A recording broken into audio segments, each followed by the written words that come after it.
রাজনীতি নিয়ে কখনো মারামারি গালাগালি লাফালাফি করবেন না, কারণ রাজনীতিতে শেষ বলে কিচ্ছু নাই। আজকে যারা বন্ধু কালকে তারা দুশমন হবে, আজকে যারা দুশমন কালকে তারা বন্ধু হবে, এটাই রাজনীতি। এটাই কি আপনি দেখছেন না? যেমন আমাদের বাংলাদেশে এখন দুইটা দল সবচেয়ে বড় এখন এই মুহূর্তে, একটা হলো বিএনপি আর একটা জামাতে ইসলামী, কিন্তু তাদের সম্পর্কটা 25 বছরের। কথা সত্য? কয় বছরের? কিন্তু এখন কি সাপে আর বেজি, সাপে আর কি, মূলত এটা ক্ষমতার দ্বন্দ্ব। কিসের দ্বন্দ্ব?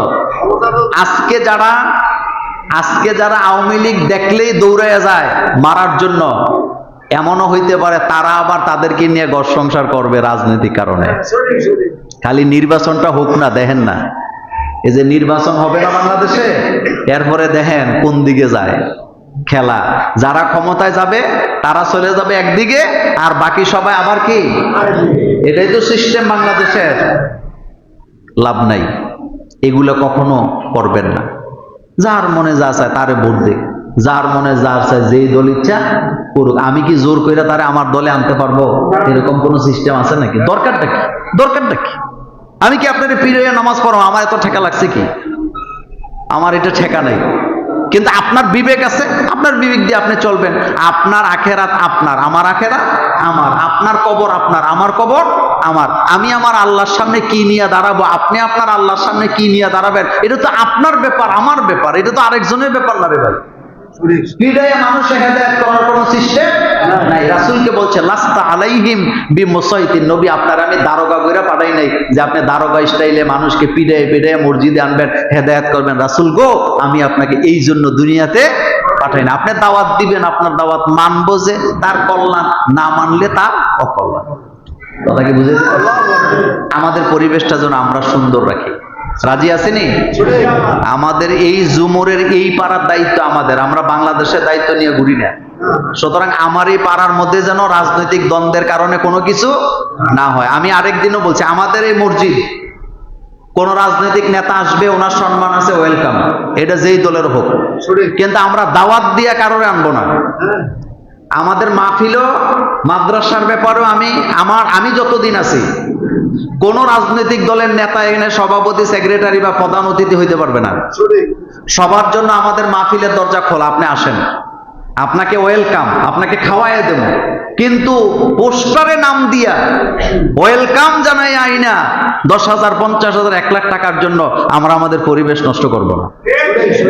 কারণ আজকে যারা ক্ষমতায়, আমি এখন তাদেরকে আনবো, ভবিষ্যতে তারা যখন ক্ষমতায় থাকবে না, আবার আরেক দলাই আমাদের উপরে দখলদারিত্ব করবো নি? তো এটা তো শিক্ষা প্রতিষ্ঠান, এটা কি রাজনৈতিক জায়গা না। আপনারা কি আমার কথা একমত? কোনোদিন কোন পোস্টারে কোন রাজনৈতিক দলের নেতার নাম দিবেন না, কোনোদিন না। আজকে না, কোনোদিন না।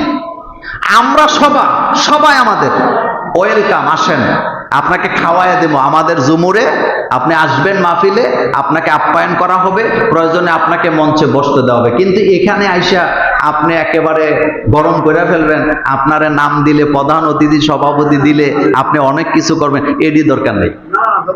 বলেন একমত কিনা? সবাই একমত? মাদ্রাসা, মসজিদ এটা আলাদা জিনিস, এটা সবার। এটা নিয়ে কানাঘুষাও করবেন না, এটা আলাদা থাকুক। এটা রাজনীতির জায়গা না, এটা শিক্ষার জায়গা। তাইলে ভবিষ্যতে বারাকা পাবেন।